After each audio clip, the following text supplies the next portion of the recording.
মিছিলে মিছিলে এগিয়ে চলো জনতার রাজপথে, মুক্ত স্বাধীন জীবনের কথা বলো তুমি একসাথে।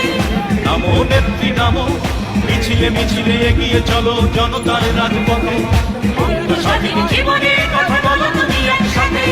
শান্তি চাই, স্বস্তি চাই, চলতে চাই, বলতে চাই। শান্তি চাই, স্বস্তি চাই, চলতে চাই, বলতে চাই।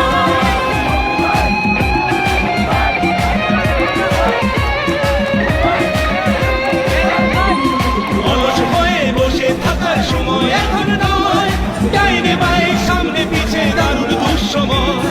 অলস হয়ে বসে থাকার সময় এখন নয়, ডাইনে বায়ে সামনে পিছে দারুণ দুঃসময়।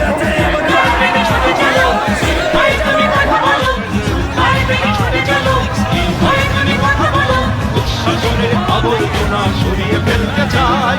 শান্তি চাই, স্বস্তি চাই, চলতে চাই, বলতে চাই। শান্তি চাই, স্বস্তি চাই, চলতে চাই, বলতে চাই।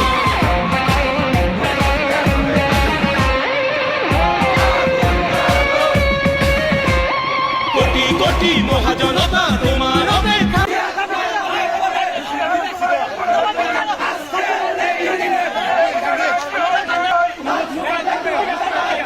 এখন আপনাদের সামনে বক্তব্য নিয়ে আসছেন আজকের সভার সভাপতি এবং কারা নির্যাতিত নেতা এম এ হান্নানকে তার মূল্যবান বক্তব্য পেশ করার জন্য অনুরোধ জানাচ্ছি। এবং ব্রহ্মপুরা জেলা বিএনপির সাবেক সদস্য মোহাম্মদ শফিকুল ইসলাম উপস্থিত আছেন। আমার সম্মানিত সাধারণ সম্পাদক, ভোটে নির্বাচিত অত্যন্ত বলিষ্ঠ নেতা জনাব কে এম বশিরউদ্দিন তুহিন উপস্থিত আছেন। সাবেক জেলা বিএনপির সম্মানিত সদস্য জনাব আমিরুল হোসেন চকদার উপস্থিত আছেন। আমার আরেক সহকর্মী, আপনাদের ভোটে নির্বাচিত নাসিরনগর উপজেলা বিএনপির সাংগঠনিক সম্পাদক অ্যাডভোকেট আলী আজম চৌধুরী সহ উপস্থিত আছেন।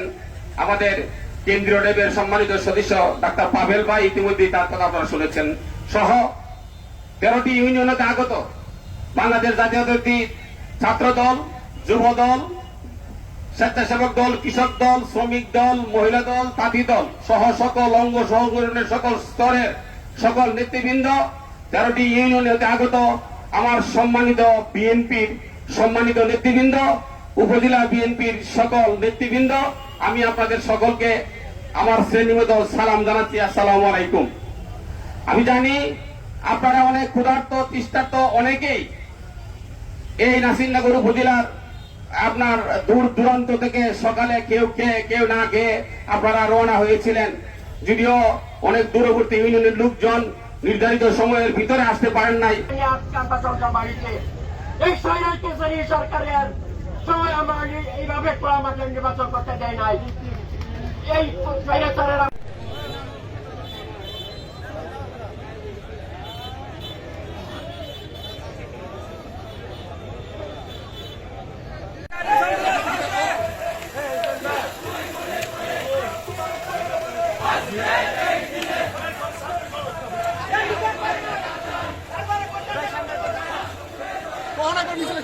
হয়েছে।